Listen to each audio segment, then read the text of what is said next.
Welcome to this episode of Small Bike Stuff. I'm going to put this Nissin front brake caliper into action today.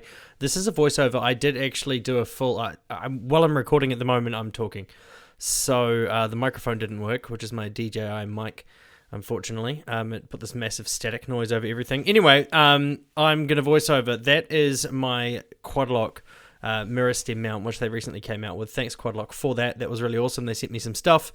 Quadlock is easily the safest I've ever had my phone feel on the bike using it. I wouldn't use anything else, that's for sure. Pulling these plastics apart on the Wave, as you can see, is tedious. There are little plastic clips that put everything together, and some things have screws, some things don't. And when you first pull them apart, it's really confusing about what to do. This one you have to physically just pull off with force, and those white little plastic clips you can see there are securing it in place. Those white clips actually are designed to fail. Here's a brand new one that I have in an old packet just sitting there that I thought I could show you. So those things there, they are designed to fail, but yeah, you should always have those on hand if you've got any Thai-made Honda that's assembled with plastic parts. Yeah, so only downfalls. There's a whole bunch of screws to undo, which I'm pointing to here, and basically I can just undo those and the whole front part will come in half. So the headlight separates, there's a single plug, which for some reason mysteriously came unplugged really easily.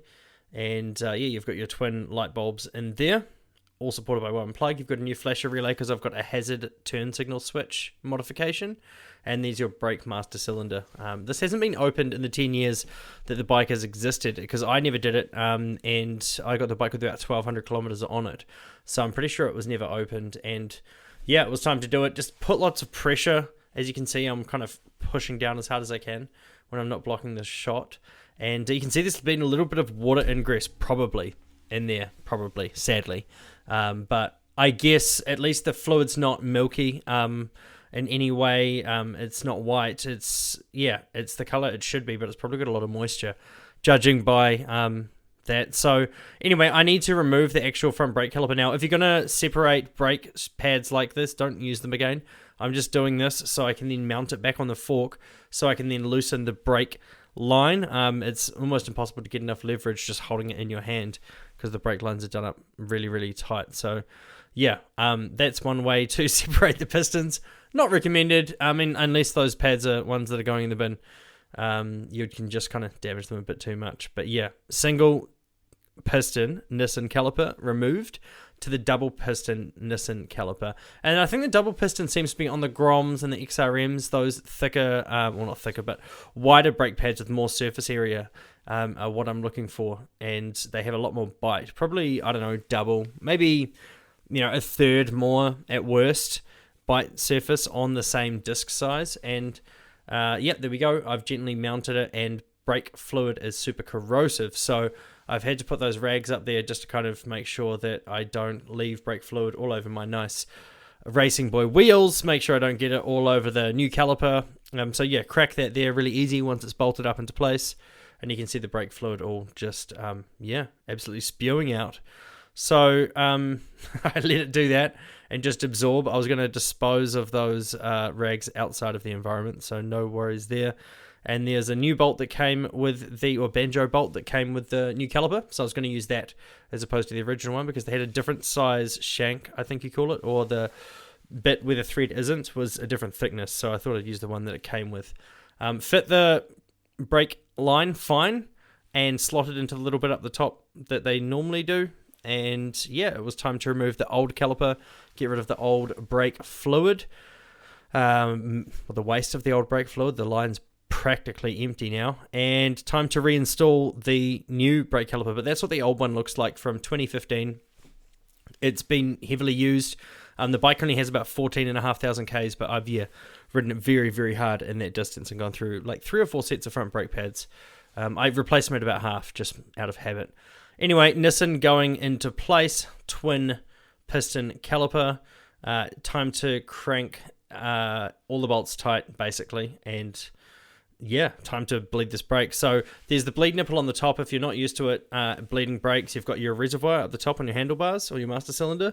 You fill that with fluid, and it comes down this line into the caliper, and then you use that little bleed nipple there. You crack it when it's under pressure to release the the air bubbles. If you've got air bubbles, then you'll have spongy or soft brakes, and you could run the risk of losing brakes altogether when you're riding, which is really not good. So yeah, that's me pumping the lever a little bit to kind of get a little bit of fluid down there. It took way too long, so I did my old trick of removing the bleed nipple and just injecting a whole bunch of brake fluid in there. It fills up really quickly, or gets to its full point with the air bubbles in it really quickly, so it started to spew everywhere. And from here, it's just a case of, I'm not going to teach you or tell you how to suck eggs, it's something that a lot of people know how to do. You just bleed your brake, you build up pressure at the top, let go once everything's kind of fill up with fluid, and let the air bubbles out. And you repeat this process again and again and again until you get the lever not touching. It probably could still be a bit better here. I'm going to let this bed in and kind of give it another bleed after a short amount of use. Yep, time to put that back together. I did clean up the fixings, so hopefully there's no water ingress or less water ingress.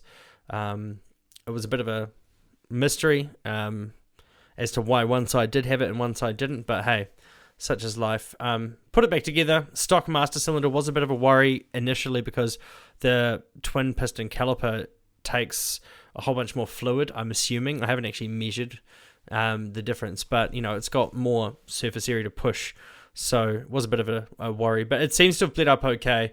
Time to just get some of the excess dust off from the East Cape trips and the Raglan trips and any trips that I've done off-road, and put the headlight back in place, or the front half back in place. So I didn't remove the back half of the plastics, which is nice. I didn't have to. They are connected to the metal bars in a extra way, so yeah, don't remove them unless you have to. Those white clips are all good this time, so I can just push this cover, boom, back on right there. And that's essentially it. I wish this wasn't a voiceover, because I was spitting a whole bunch of knowledge, and I don't really make these technical videos and show this stuff, but I was feeling confident enough to do so, and it went well, and then the audio kind of got screwed up. But anyway, I hope you've enjoyed it, and yeah, more to come.